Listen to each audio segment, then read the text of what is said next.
Good morning to all. आज जो हम सेक्शन स्टार्ट करेंगे tricks end fund of law में, वो हम स्टार्ट करेंगे जुडिशरी क्लासेस का। तो इसमें क्या है कि जुडिशरी इतना बड़ा हुआ नहीं है जैसा बना रखा है लोगों ने। हमें क्या है, हमें बेसिकली जो ग्रैब करना है जिस सेक्शन को और जिन चैप्टर्स को और जिन एक्ट्स को, तो वो क्या है, सबसे पहले हमें एक्ट ग्रैब करने। तो एक्ट क्या है, जो मोस्ट जो कि हमारे प्रोसीजरल लॉज हैं उन पे अगर हमारा कमांड हो गया तो जज बने चाहे ना बने, अधिवक्ता अच्छे बन जाओगे। तो सबसे पहली बात क्या है जो हम आज यहाँ करने जा रहे हैं, प्रोसीजरल लॉ का कह सकते हैं ना कि अगर सीपीयू नहीं होगा तो कंप्यूटर नहीं चलेगा। तो वही चीज़ इसमें है कि अगर ये नहीं होगा तो प्रोसीजरल लॉ का होना ना होना बेकार है। तो एविडेंस एक्ट की आज हम बात कर रहे हैं। Evidence act is can also called as the soul of the procedural law। अगर हम प्रोसीजरल लॉ को एक बॉडी मान के चले तो जो एविडेंस है उसकी सोल होगी। अगर बॉडी में सोल ही ना रहे, बॉडी में आत्मा ही ना रहे, तो बॉडी किस काम की। तो सेम वही चीज़ है एविडेंस के साथ। तो इसीलिए मैंने सोचा कि पहले हम आत्मा से स्टार्ट करते हैं, उसके बाद फिर बॉडी पे। तो इसीलिए मैंने आज सेक्शन ये जो चैप्टर लिया है, ये जो क्लासेस लेनी है, तो पहले चैप्टर पे मैंने एविडेंस एक्ट ही लिया। एविडेंस एक्ट के बारे में बात करें तो एविडेंस एक्ट कब बना था। एविडेंस एक्ट के बारे में सबसे पहले जो एसेंट दिया था, जिसके बारे में हामी भरी गई थी कि हाँ जी ऐसा कुछ होना चाहिए, वो हुआ था हमारा 15 मार्च 1872 को। ठीक है, 15 मार्च 1872, मतलब बहुत साल पहले। तो कहने का मतलब आज से 200 साल पहले अगर इसको एसेंट दिया गया था, तो फिर इसको इनेक्ट कब किया गया था, मतलब फोर्स में कब लाया गया था। इसको फोर्स में लाया गया था, कब लाया गया था, 1 सितंबर 1872 को। तब से लेके आज तक एविडेंस चलता आ रहा है और चल रहा है, बस अमेंडमेंट वगैरह कुछ होते रहते हैं। तो अब क्या है कि इसमें हम देखें कि इसमें क्या दे रखा है क्या नहीं दे रखा। तो उससे पहले हमें जाना पड़ेगा इसके इंडेक्स पर कि ये हमें क्या कहना चाहता है, इसके कितने चैप्टर्स हैं और कितने इसके सेक्शंस हैं। तो हम देखें तो इसमें बेसिकली इसको 11 चैप्टर्स में डिवाइड कर रखा है और जो सेक्शंस है इसके 167 सेक्शंस हैं। अब ये जो 167 सेक्शंस हैं, इनमें भी अलग अलग मतलब बात करते हैं कौन सा। कोई कहता है एस्टोपल के बारे में, कोई कहता है कि बर्डन ऑफ प्रूफ किसके ऊपर होगा, और कोई इसमें कहता है कि कैसे रिलेवेंसी होगी एविडेंस की, बहुत सारी चीज़ें। तो इसको जानने से पहले हम क्या करते हैं, एक सिक्वेंशियल वे में आते हैं। जैसे कहते हैं ना कि हमें छत पे जाना है तो पहले पहला स्टेप रखना पड़ेगा, फिर दूसरा, फिर तीसरा। तो वही चीज़ इसके अंदर है। तो हम आते हैं इसके चैप्टर नंबर 1 में। जो चैप्टर नंबर 1 है वो डील करता है section number 1 to section number 4। किससे डील करता है, section number 1 to section number 4।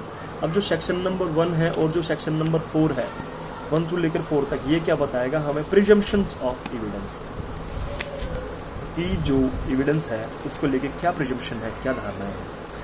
मतलब कि इसमें ज़्यादा कुछ नहीं है, इसमें यही है कि ये जो एविडेंस एक्ट है ये कहाँ लागू होगा तो उसकी क्या शर्तें होंगी, और इसके बाद में प्रिजम्पशन कौन ले सकता है। मतलब प्रिजम्पशन लेने का मतलब है कि मे प्रिज्यूम, शैल प्रिज्यूम, और जो कंक्लूसिव प्रूफ, आप में से कुछ लोग जो प्रैक्टिस कर रहे होंगे उन्हें पता होगा प्रिजम्पशंस का कितना बड़ा रोल है एविडेंस एक्ट में, और प्रिजम्पशंस का कितना बड़ा रोल है किसी जजमेंट को डिसाइड करने के और किसी केस के निर्णय के।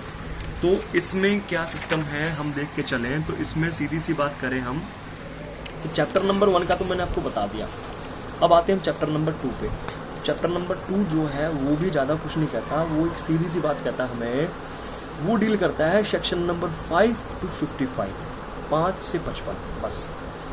इसको याद करने का सीधा सा तरीका है कि वो आती थी ना 555 की टिकी आती थी कपड़े धोने वाली, तो वही सिस्टम इसके अंदर लगा लो कि भैया 555 किस में दे रखा है, 2 नंबर में, 2 रुपये में मिलेगा 555। ठीक है, तो मतलब सेक्शन नंबर 5 से लेके 555। अब इस 5 से लेके 55 तक, 555 नहीं, 5 से लेके 55 तक ट्रिक बता रहा हूँ याद करने की।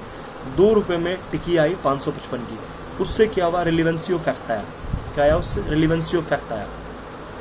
तो चैप्टर नंबर 2 को कैसे याद करेंगे हम, 2 रुपये में टिकी आई 555 की, उससे रिलीवेंसी ऑफ फैक्ट आया। ठीक है, तो सेक्शन नंबर 5 से 55 हो गया इसका।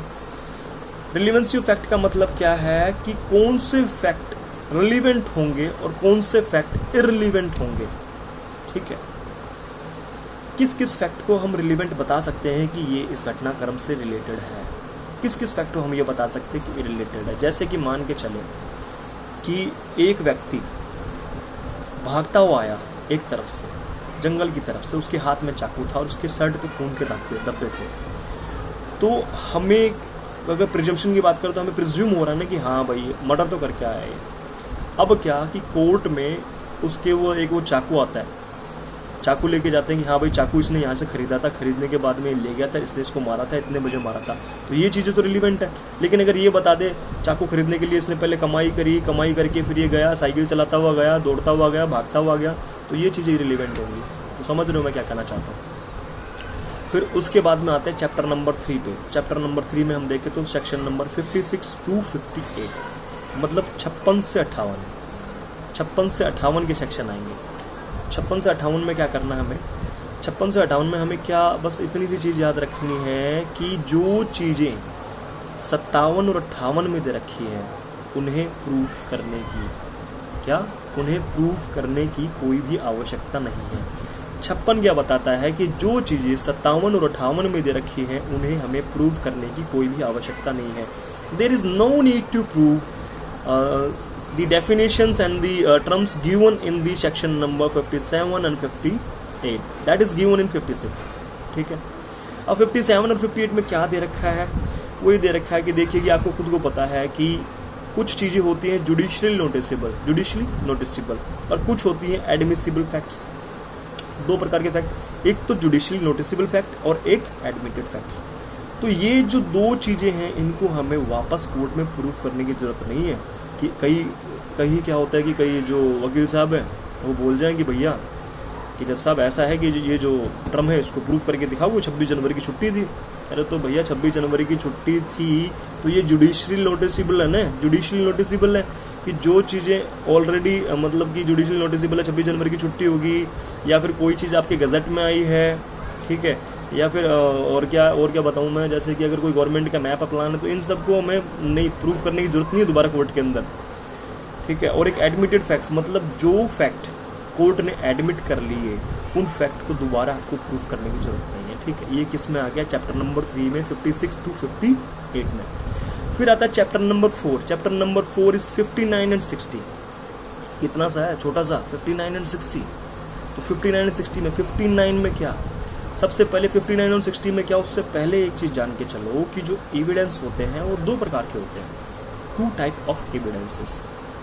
सबसे पहले oral evidence, second is documentary evidence, और एक एविडेंस और होता है जिसे हम क्या कहते हैं, इलेक्ट्रॉनिक एविडेंस। तो electronic evidence is also called as a type of a documentary evidence. तो सीधी सी बात है, हमें दो चीज़ें जान के चलनी है, ओरल और डॉक्यूमेंट्री। तो यहाँ जो दे रखा है 59 और 60 में, वो क्या दे रखा है, ओरल एविडेंस के बारे में दे रखा है। ओरल एविडेंस के लिए क्या होना चाहिए, क्या कंडीशन होना चाहिए, वो चीज़ इसमें दे रखी है। तो इसमें क्या कि 59 डील करता है, बताता है डेफिनेशन ओरल एविडेंस क्या होगा, 60 बताएगा कि जो oral evidence must be directly ही होना चाहिए, ठीक है। उसके बाद में हम करते हैं chapter number 5, 61 to 90A, 61 to 90A। इसके अंदर क्या है, इसके अंदर हमें बता रखा है डॉक्यूमेंट्री एविडेंस क्या होता है, डॉक्यूमेंट्री एविडेंस क्या होंगे, क्या टर्म्स होंगे, क्या कंडीशंस होंगी, कैसे एडमिसिबल होंगी, ये चीज़ें हमें बता रखी है 61 to 90A chapter number 6, chapter number 5 में। फिर चैप्टर नंबर 6 में देखिए तो 91 to 100 क्या है, that is a make relation between the oral evidence and documentary evidence. So for the point of exam this section most important for the point of exam, maybe of the RJS, DJS and all that। इसमें क्या है, this section is deal to make relation between the oral and documentary evidence। जब भी relation बना रहा है कि अगर कोई भी चीज़ लिंक बना रही है किसी दो चीज़ों के बीच में, तो जो लिंक एस्टेब्लिश कर रहा है वो बहुत ज़्यादा इंपॉर्टेंट है, ठीक है। अब उसके बाद में आता है हमारा चैप्टर नंबर 7। चैप्टर नंबर 7 किस में डील करता है, चैप्टर नंबर 7 डील करता है 101 to 114A। Chapter number 7, chapter number 7 को कभी भी भूल के मत जाना, चैप्टर नंबर 7 पक्का करके जाना, इसकी इलस्ट्रेशन पढ़नी बहुत जरूरी है। तो चैप्टर नंबर 7 में क्या दे रखा है, 101 से लेके 114A कि भैया बर्डन ऑफ प्रूफ किसके ऊपर आएगा, किसके ऊपर आएगा, जो कोर्ट में केस लेके गया उसके ऊपर आएगा, या एक्यूज के ऊपर आएगा, या फिर और किसी के ऊपर आएगा। अगर ट्रांसफर होगा तो कैसे ट्रांसफर होगा, ये सब चीज़ें हमें किस में बता रखी है, ये सब चीज़ें हमें बता रखी है सेक्शन 101 to 114A, ठीक है। तो section 101 to 114A is most important for the point of examination, that means कि इससे रिलेटेड क्वेश्चंस आपको एग्जाम में देखने को मिलेंगे।